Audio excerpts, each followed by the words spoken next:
Welcome back to LifeTalk. I'm Mark Crutcher, president of Life Dynamics, joined again by the usual suspects, Renee Hobbs, my trusted sidekick here at Life Dynamics, Melissa Conway from Texas Right to Life, and Elizabeth McClung from Texas Right to Life. Thanks, guys. You know, I've always said that the fundamental element of the abortion issue is man's desire to be God. It's not a matter of wanting to play God. They want to be God.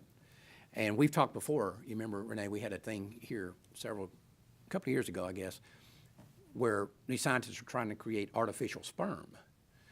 And, you know, you think, well, what problem are they trying to solve here? Is there a world shortage? You know, I wasn't aware that there was. But, and I mean, it is laughable when you think about it. Oh, wow. But anyway, they're saying they'll be able to create babies without any input from human beings, that they'll be able to create a human baby. How else can you define that but man's desire to play God? I mean, that's what it is. Mm-hmm. Now, there's a situation down in Australia. Australia is looking to legalize abortion or change some laws and make liberal abortion laws. And one of the things that's playing out down there is using IVF to determine the sex of the baby. This is a classic example of how the abortion industry manipulates language. IVF does not control the sex of a baby. IVF just allows you to kill the babies whose gender you don't want. But it doesn't control anything. Right. It doesn't make a baby that was going to be male into female or female into male. It doesn't work that way. Right. But there was an article in the Daily Telegraph down there, and I thought it was interesting because we've seen this here in the United States, about they don't allow IVF to determine gender. Mm-hmm. Now they're saying if you have 2 children already and they're not the gender you want and you're pregnant for the 3rd time, only on the 3rd time or thereafter can you choose the gender of your baby. And there's some American singer named John Legend, who I never heard of, and his wife, Christy Teigen, who's supposed to be some model or something. I never heard of her either. And they did this. They picked out a female embryo and had it implanted. Oh, everything's fine. We had a little girl, and she's beautiful in this. But what about all the other babies that you killed? Mm-hmm. Right? So you have 13 babies in a Petri dish now. Right. And you go through there and this is a girl, put that in there and let's see if that'll work. Mm-hmm. Or let's put 5 of the females in there and see which one of them takes, right? Right. And all these others, we can just flush those. Well, or freeze them and not ever do anything with They're them. snowflakes, all right. Yeah. And that's what they do. They freeze these babies, and they're called snowflake babies. Mm-hmm. But let's make sure people understand something. This isn't the warm, fuzzy, touchy-feely little, Leave It to Beaver type family where you created this girl baby somehow or another. No, you didn't. You created the girl baby, and then you just killed all the other babies that you created. In the process of killing, yeah. And some of them would have been girls, and some of them would have been boys. But you created all these babies, and this just happens to be the one that you allowed to be born. The others you killed. Mm-hmm. And it's been sold and marketed so well because you have parents who have a good desire to be parents and to have children. Right. But you never hear anybody talking about the fact that there's all these other babies that are dying. We had this right here with remember the construction guy that was working here that day? Right. And he asking about what we do here, so we talked to him, and he's very pro-life. Mm-hmm. But then he starts telling us about he and his wife are having trouble conceiving. Yes. And he said, we're looking at IVF, In-Vitro Fertilization. And I said, well, that's great. I won't use his name. I said, but let me ask you this. When you do this, have you thought about what you're going to do with all the other babies that you don't implant? I said, because those are abortions. Right. And he was stunned. Mm-hmm. You remember that? Yes, I do. And he was stunned. He Yeah. said, I never thought about that. No one ever mentioned that to me. I never even gave any thought to that. And he stopped right now. He was working here. He stopped and went in there and called his wife and said, hey, we got to think about this again. We can't be doing this. He said, I just figured it out. If we create 13 babies in a Petri dish and we implant one of them, we just had 12 abortions. Yep. Yes. Right? And people don't think about this. They're not thinking of logically here. And this is what we see in here. But here's the problem here. This thing, you said this is in Australia. What difference does it make to us here? California now has literally set up a cottage industry in doing sex selection abortions because sex selection abortions are illegal in most parts of the world. Mm-hmm. And California now is openly advertising to come to California and get sex selection abortions. Yeah, people fly in from abroad. And they pay tons of money. Mm-hmm. Tons of money. I think you found one that didn't the woman pay $50,000 for a sex selection abortion or something like that? She spent $50,000. Yeah, she did. Right. Right. But anyway, these people in Australia who are defending this are saying, look, we're not playing God. Yes, you are. Oh, for That's sure. exactly what you're doing. Yeah. That's precisely what you're doing. Yep. And when somebody comes out here and says, hey, I'm not playing God, they know they're playing God. That's why they feel the need to say that. Right. Guilty conscience. That's a guilty Yes. conscience speaking. We're seeing another example of this is what's called transhumanism. Have y'all heard about this? This is the new term. When we were doing the research on the baby parts thing, one of the things we discovered is what they were calling, at that time they call them skid mice, SKID. I don't know what SKID stands for, but that's what they're calling them. And they're actually attaching human organs to mice. And I saw a picture, we may still have it here, This is horrific. of a mouse with a human ear growing on its back. And it was actually working. And they're talking about all the wonderful things they can do with this. And now you're seeing this, the Department of Health and Human Services is requesting public comment on this right now, but they're pushing for a plan that taxpayers fund the mixing of human stem cells with animal embryos to create what are called chimeras. And these are creatures that have part animal and part human elements. And what the theory is, you can create these chimeras by combining stem cells from human beings and with animals. And you might be able to grow a human liver or a human heart or a human kidney if you needed to do a transplant or whatever. You know, this is Frankenstein type stuff. I don't care This what is anybody says. disgusting. And it's a first step into you and me paying for the creation of Frankenstein. That's what they're saying. Yes. But really what this is, and this is why we made the movie My Alpha 21, to show what the original origin of the legalization of abortion was eugenics. And I don't care what anybody says, that's what it is. It had nothing to do with women's rights. It had nothing to do with choice or reproductive freedom or all this other nonsense that you hear. It was eugenics, and I think we made an airtight, unassailable case with My Alpha 21 that was the case. This thing of transhumanism is eugenics. It's an advanced form of eugenics. We're going to create the master race. And they're saying that if they're able to do this, that's exactly what they'll be able to do. And now they're looking at things like you might be able to control the color of the baby's eyes, or you might be able to control how tall they are, or what color their hair is. And so you're going to have basically what are called designer babies. How unnatural. What kind of monstrous things will you have to accept once you start going down this road? And I'll give you an example of one. We did a story, I think this is before you were on LifeTalk, before you came here. We did a story years ago about designer babies, how they're aborting babies that they think won't have the right kind of, and we did one on a couple in Arizona that were both concert musicians, and they wanted their child to be one, and their child in utero was shown to have missing a thumb. And they aborted that baby because it was missing a thumb and would never be a concert. I remember that, yeah. Yeah. Watching it back. But the most amazing thing was you started having these people want what's called deformer babies. Have y'all heard of deformer babies? Now, we covered this on LifeTalk several years ago.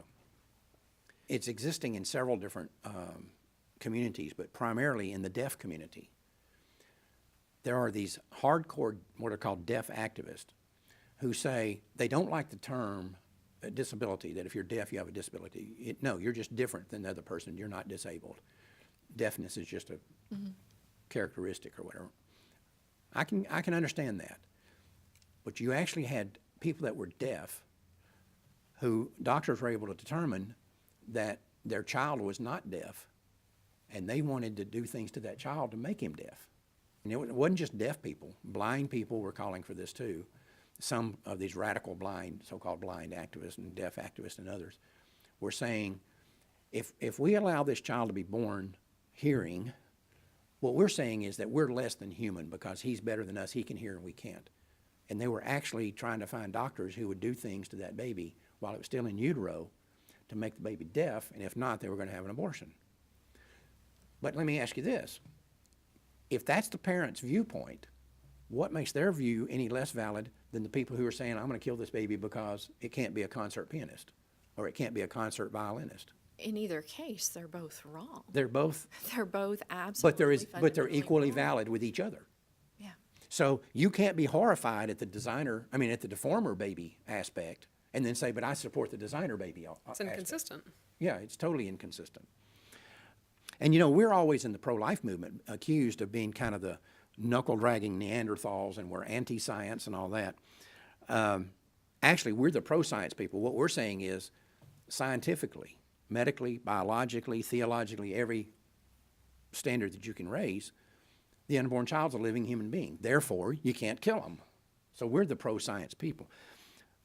But recently, this was really brought to light. Terry O'Neill, president of the National Organization for Women, I think that should be National Organization for Some Women, was on the KIRO radio show with the host Jason Rantz. And this is in Seattle, Washington. When he asked her about abortion, he said, in the beginning of life, he asked her, if you could be convinced scientifically that life begins at the moment of conception, would you still support abortion? She said, quote, I don't care. Of course I would support abortion. Mm-hmm. I go back to the early days of the battle when they would always say, look, it's not a baby, it's not a human life until a certain stage. We have now arrived at it does not matter if you're a baby, it does not matter Right. if you're a human life. We're going to kill you if we want to. If we want to kill you, we can kill you. And it's a classic example of how, you may have never heard me say this, Renee hears me say it all the time. The human brain is the only organism in nature that has the capacity to trick itself. No other animals can't do it. Other animals, even other creatures with brains, cannot trick themselves. Only human beings can do that. And that's a classic example of it. A classic example of it. But you want a better one? We know that part of the problem with the pro-life movement is the lack of participation by churches. That if we'd had the church on board in this battle, we'd have won it years ago. The abortion industry, though, I think is afraid that we're seeing more and more churches that are getting involved. They're starting to step up and They're speak starting to out. step up to the plate. And like we're seeing with Cogit and so in the black community, in the Southern Baptist, blacks in the Southern Baptist, they're starting to say, wait a minute, we need to look at this again. Maybe we've been lied to. And they're doing it over the issue of eugenics, which we brought up in MAFA 21. But it doesn't matter what the issue is. They want to make the right decision for the wrong reason. I'm perfectly happy to let them do it. But we are seeing more churches, I think, step up than what we saw, say, 20 years ago. And this is scaring the pro-aborts because they understand that if 10% of this nation's churches were to stand up and say, we're fighting this abortion thing, it's over. They can't stand up against 10% of the churches. Not 10% of them could they stand up against. So they know it. So now what their strategy is, and I know, I'm sure y'all probably seen this, they're now out here selling the idea that you can be a good Christian and be pro-choice. You can be a good Christian and support abortion. You can be a good Christian and actually be a practicing abortionist. I'll just read you some of these things that I've seen here recently. How My Christian Faith Inspired Me to Become an Abortion Provider by Dr. Sarah Wallet. Now listen to this. She says, I'm an abortion provider. I am, of course, a lot of other things too. A woman, an obstetrician gynecologist, a mother. But being an abortion provider continues to shape my life and its trajectory because I believe it is the most important thing I will ever do. She's a mother, and she thinks killing somebody else's baby is more important than raising her baby. That's what she just said, right? Mm-hmm. It's the most important thing I'll ever do. I was also raised in a Christian home in Lexington, South Carolina. My family went to church regularly, said prayers before meals, on and on and on. Talks about what a good Christian she is. Later in there, she also says, I now feel uncomfortable in my own faith community, a pillar of my life, because of a lack of acceptance from my work, and I have distanced myself from what was once a strong support system from me. First off, let me ask you this. All three of you would consider yourself strong Christian women? Mm-hmm. Okay. What could someone do that would cause you to separate from Christ? Talk negative about God. What would cause you to separate you and say, I'm no longer a Christian. I'm going to separate myself from my Christian faith? Nothing. There isn't anything. Nothing would do that. She's doing it because people don't support her work. So how strong a Christian was she to begin with? People won't support her evil. Right, that's right. There's a new group out here, there's several of these groups popping up. One is the National Network of Abortion Funds, and they've created a group called We Testify. And they took the term testify from Christian rhetoric, right? Right. You've given your testimony before, right? So we've all done that. So we testify. Now we testify. They want women to brag about their abortions because, quote, spirituality and abortion are one. You're being a spiritual person when you... They are being spiritual. They're just not aligning themselves with the Lord. They're aligning themselves with Satan. Satan. Right. Yeah. They are And spiritual. they're being quite spiritual about it. Their position is, quote, from We Testify, we hold the moral high ground in trusting people to make their own decisions about abortion. We are redefining who experts are on abortion, who the experts are. We testify because we are the experts in our own lives, our own experiences, and our own truths. That's the major issue right there, our own truths. Their own God. If you're a Christian, isn't there one truth? There's one truth. That comes from one source, right? But she's saying we create our own truths. One God. We are ultimate experts. rebellion. We are experts in creating our own truths. Same thing that Satan said. He said, I will not serve. Right, right. I'm a pro-life Christian. Here's why I'm voting for Hillary Clinton. Rachel Held Evans. I am pro-life. Or put it away, as a Christian, I believe the sacred personhood of an individual begins before birth and continues throughout life. But she says you have to boast a consistent pro-life ethic, and she's voting for Hillary Clinton. She says that we need to look at other issues beyond abortion in order to be pro-life. A consistent pro-life ethic that doesn't begin until you're out of the womb. Right, yeah. See, I think a small group of people got together and they wanted to perceive themselves as holier than thou, and that they were Bible-believing, God-fearing people, and now they're trying to put this out to make them look like they are Christians, that they are doing the right thing. They have nothing else to go on. They're fooling themselves. Yeah, they're attempting to fool themselves. They're attempting Yeah. to fool themselves. Yeah. That's what this is all about. She says some of Clinton's plans include 12 paid weeks of family leave and medical leave, expanding early childhood education, capping child care expenses at 10% of a household income, helping the families of children with autism and other special needs get access to more resources and support, and ensuring more families through the Affordable Care Act. Well, all that's good stuff. You're going to put that on a moral equivalency with butchering 3,000 babies a day? So that's her reason for supporting Hillary Clinton. Later on, she says, speaking in abstract terms about blank, amorphous, innocent lives keeps us from confronting the reality that if most of these children are born at or near the poverty line, then their lives we are saving are more likely to be troubled ones. And if nothing changes, those lives will get caught in vicious cycles powered by poverty and systemic racism. That's not for them to decide that, though. Really? Yes, You really. think? Yeah. But listen to her description of the unborn. Blank, amorphous, innocent lives. Dehumanizing. But her first statement was, I'm pro-life. This woman is a liar. This woman is a pathological liar. The question is, does she even know that she's a liar? Is she even smart enough to see that? Which I doubt. But anyway, she talks about all these things and why she's supporting Hillary Clinton. And she says, here's the last line, if that isn't pro-life, then I don't know what is. That's She's the right. problem. She She doesn't doesn't know. know. What is. She doesn't know what is.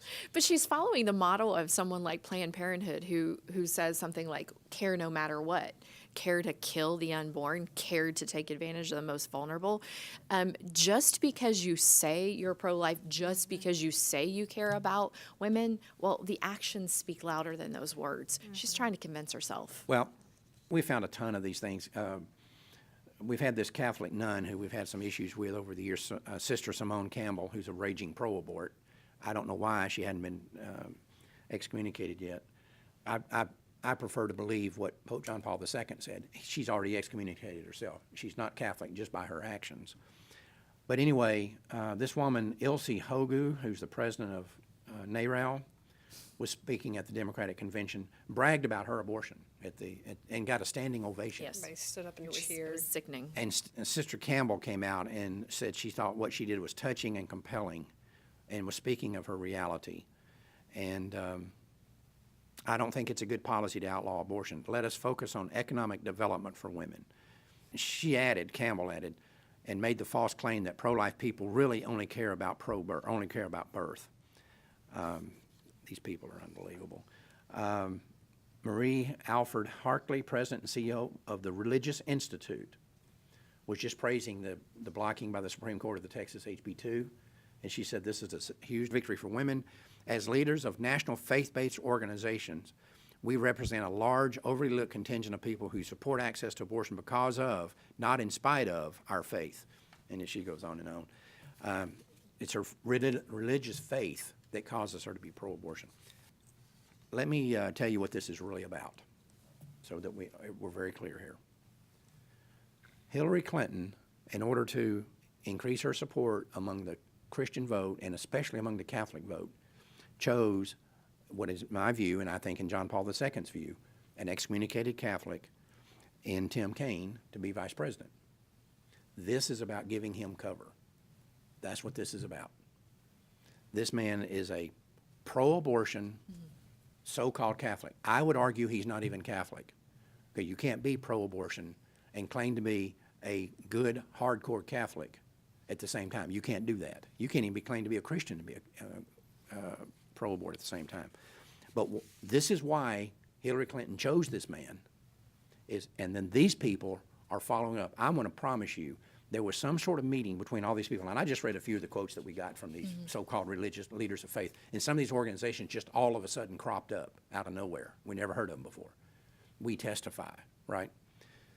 This was a response, and I wouldn't be a bit surprised that the Clinton campaign is the one that orchestrated all these people coming together and say we need to create a faith-based community of pro-aborts. Yeah, it's all about perception, and they're trying to make the perception out there of these, small fraction of folks standing up and wrongly claiming that they're Christian or they're Catholic, and they're trying to create the perception that that's the reality of the masses. Well, the reality of the masses is, I'm pro-life and I'm pro-Christian, and there isn't anything that Hillary Clinton or Kaine stand for that aligns with any of my values. And I think the majority of Americans feel like that. But again, we're held hostage to the media, which focuses on these small little incidental quotes and makes a big deal about it and makes it seem like it's bigger than it really is. The prototype is Catholics for free choice. It's never been more than just a few lonely people huddled around an excommunicated nun. Right. And you've got Kaine now joining the ranks of Biden, of Kerry, of Pelosi, Right. Stretch Pelosi, Right. all these supposed Catholics who, and I'm speaking as the token Catholic here, I mean, you might as well spit in our faces. Well, sure. Just because you say you're Catholic doesn't necessarily mean that you're living a life that actually proves that you believe what you say you believe. I think that's what John Paul II was saying. He's saying basically, if you materially participate in the evil of abortion, you have excommunicated yourself. Whether somebody else makes it official or not, which I don't understand why, and I've had this discussion with Father Frank many times, why don't more priests stand up and excommunicate these people?